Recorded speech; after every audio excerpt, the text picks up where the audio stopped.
So for a few months now, I've been sharing my house with a doll that I'm now fairly sure is possessed. It's not actually as bad as it sounds, though. I mean, we all have our crazy roommate horror stories, right? The one who never flushed the toilet, the one who blasted loud music at night, the one who was always bringing home dates and left the sink full of dirty dishes. I mean, this honestly isn't much different. Cohabitation, it's never easy.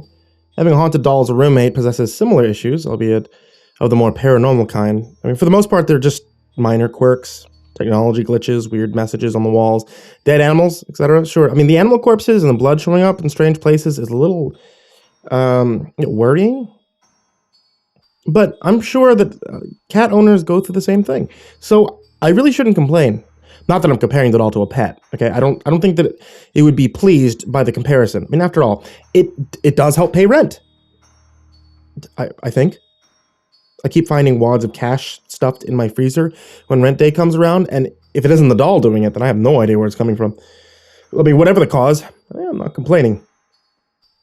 The doll is also an excellent security system against burglars. See, the other night, someone broke into my house and started ransacking the place. Apparently, the doll didn't appreciate the intrusion because by the time the police got here, the would-be thief was cowering in the corner. I'm not sure exactly what happened before they arrived because I wasn't home at the time. But I'm told that the burglar will make a full recovery, eventually. The official story is that he pulled out his own fingernails and chunks of his hair due to some sort of mental breakdown, all by himself, because the officers couldn't find any evidence of anyone else being in the house at the time, and he kept babbling about demons. Oh, actually, I'm getting ahead of myself, though. I should probably start at the beginning. So it began when I put up posters around the community college I attended looking for a roommate to help pay for the house that I'd recently moved into. There were no replies to the ads until a few days later, when a sharp knock at the door startled me from my computer. I say knock, it's more like a heavy bang, as if someone had thrown their full weight against the door. However, the only sign that someone had been there once I opened it was a crusty-looking doll placed right on top of a torn piece of paper, one of the ads for a roommate that I'd pinned up at the school. Obviously, I thought it was a prank. The thoughts of someone making fun of me for my financial issues pissed me off, and so I called out into the empty street, "Joke's on you, asshole! I've always wanted a creepy doll! You ain't getting this back!" I mean, out of sheer spite, I actually did keep the doll, naming it, Shit Waffle, and placing it in my living room for all to see. Okay, yeah, I know it's a stupid name, but in my defense, I didn't know it was hosting an otherworldly entity. Actually, I didn't notice anything was off about it for a surprisingly long time. One of my friends told me it gave them a weird feeling, but I laughed it off as being part of that weird phobia that most people have of inanimate humanoid things. Like, yeah, mannequins and whatever, they're unsettling, but I mean, they aren't actually alive. At least that's what I thought. I should probably detail some of the events that led to my conclusion that Shit Waffle was haunted. I think that the first really odd thing I remember is when I was doing a deep clean of the house. I was in a bit of a bad mood because, well, I had to do it all by myself, no one had responded to my roommate posters, and the ads that I had put in Craigslist kept getting mysteriously deleted. And so, I had the radio on full blast while I was working, rap music, the classics, obviously, not any of that new shit, it helps me focus while I stress clean. So anyway, I'm scrubbing the shower with all the fury of the Wu-Tang Clan. Suddenly the radio started crackling and making static. I cursed, figured something had gone wrong with the reception or something, so I kept cleaning. And that's when the radio started switching from channel to channel, a sliding whine punctuated by fragments of voices and song. Now, I don't know shit about radios, but that seemed unusual to me, so I got up and I readjusted the knob with an uneasy look around the room. Nobody was in the house but me. I didn't think anyone had really snuck in there just to switch the radio. All the same, I couldn't help feeling on edge. I glanced at the doll sitting on the computer, asked it half-jokingly, "Hey, Shit Waffle, you didn't see anyone come in here, did you?"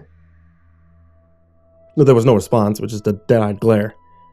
"Yeah, didn't think so," I chuckled nervously to myself. I went back to cleaning, finishing up the bathroom and getting out of broom. It wasn't until 5 minutes later, while I struggled to get that little corner of dust into the pan, and then I realized the music playing was some sort of jazz. The hell? I ran back out to the radio and checked the station. As I suspected, it had changed, without me noticing this time. It happened several more times throughout the day. until I finally got so frustrated that I turned the radio off completely. I would have written it off as one of those funny things that just happens from time to time if it weren't for what happened later that night.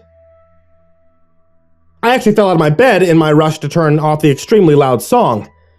I mean, it sounds silly, but one of the most terrifying feelings has got to be a sudden blast of music in the dead quiet of the night. My heart was racing as I leaned against the counter, finally having switched off the radio. Instead of being a relief, the silence actually seemed ominous. Darkness transformed the familiar kitchen into a menagerie of unidentifiable shapes. I stumbled towards the light switch to turn it on, telling myself it was because I needed to see, not because I was irrationally scared. As the hum of harsh fluorescent lights flooded the room, Shitwaffle, who had been resting against the radio in the dark, turned its head towards me. Its beady eyes seemed accusing, as if saying, "You turned off my music?" I'd rather not write down what the rest of the night was like. Suffice it to say, I flipped out, and there was no more paranormal activity. So in the morning, I convinced myself that it was a nightmare, or a trick of the light, and felt embarrassed by my overreaction. Still, despite my denial, a certain wariness had developed in my interactions with the doll. I found myself more hesitant to pick it up and move it around. Not that this hindered Shitwaffle in the least. Damn thing still managed to appear in places that I was sure I hadn't put it. I feigned ignorance, but it became so blatant that I could ignore it no longer. Turning point was definitely when one day the doll popped up right behind me, startling me so bad that I reflectively punted it down the hall with a swift kick. Shitwaffle arced through the air, gown fluttering, and then smashed into the far wall with a sickening clatter. My stomach turned, and I felt inexplicably guilty. It wasn't really my fault. Things snuck up on me, for fuck's sake, but I still felt the need to check that I hadn't broken it. Before I could even take a step forward, the walls began to shake and rattle. Pictures fell to the ground. Glass shattered. At the end of the hall, Shitwaffle stared me down beneath the flickering lights, and somehow I managed to calm the doll down by apologizing and playing some of that jazz music it seemed to like, and which was actually starting to grow on me. What can I say? It's kind of catchy. After that, it was impossible to ignore the fact that my creepy little housemate was some sort of real, sentient, supernatural being. This is usually the part of the story where the cursed individual seeks out help from an exorcist or a paranormal professional. But I did not do that. Because, in my defense, Shitwaffle's a pretty decent roommate. Throwing it out just because it's a bit haunted would be kind of a dick move, especially since it hasn't done anything to actually harm me. We're definitely not friends. I get the feeling that it's just tolerating my existence, but the same could be said for many other roommates that I've had. Plus, I'm too lazy to try and find a real exorcist. But yeah, I know I could probably find some banishing ritual on the internet, but it would be pretty awkward if Shitwaffle found out I was researching how to destroy its soul, or whatever. I'm sure that the doll knows how to use my computer because I keep noticing weird search histories like cemeteries near me, and what sound pitch drives dogs crazy. Man, I wish I had the time to tell more of my experiences. I know that what I had written so far could be dismissed as coincidences or a runaway imagination, but I promise, there's been more substantial evidence. I thought I'd start out with some of the more tame things that happened, because jumping right into the glowing orbs and demonic late-night rituals would be a lot at once. Unfortunately, I didn't realize that detailing the beginnings would take so long, and now, kind of in a rush because of finals and the end of the semester, so I decided I'm going to post this and continue filling everyone in after I finished with that stressful mess. In the meantime, any advice on what to do would be appreciated. Am I crazy for being chill with my haunted doll in my house? Also, I don't actually know that much about paranormal lore. Aside from a few horror movies. So, if anyone knows exactly what's going on, hit me up. Is it a ghost? Demon? Whatever Shitwaffle actually is, I guess, it's safe to assume that housing is difficult to find for supernatural beings, too. I could sympathize with that.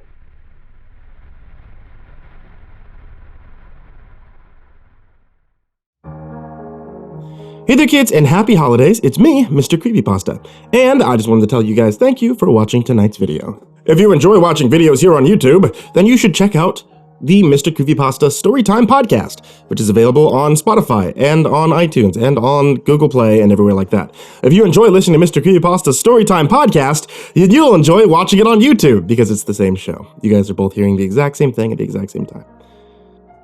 Also, thank you guys for supporting me on Patreon or on Popbase. You guys who are the top supporters on Patreon especially, thank you so much. Like Joey Gilbert, Jordan Alexander Sanchez, Wayne Milstead, Chambinski, Ken Lando Higuchi, Brianna Tine-Janzen, Stephen Van Huss, Tristan Pelton, G Weevil 3, Diana Kraus, Asia, The Red Oak Shield Virus, Sandy Barney, Nico Kyle, Caleb Dougal, Daniel Paulson, Dante Rao, Last Blade Song, The Ginger Bros, Don Mewmeister, Eliminator 86, Nubsky, Finley E. Hopkins, Steampunk Sinner, Rafael Rodriguez, Optimistic Avocado, and Dr. Strawberry. Everyone there, as well as in the description down below.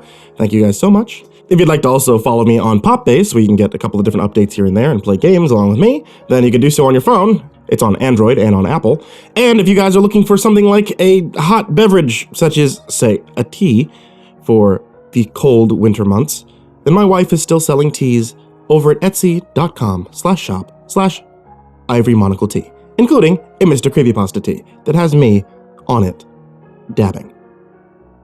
Don't actually, if you do order that tee, request that sticker because we made it, but she didn't want me to put it on the tee because she said it wasn't professional. I think it's whatever. Check back throughout the entirety of the holiday season for more horror stories every single day. Forever. Sweet dreams, kids.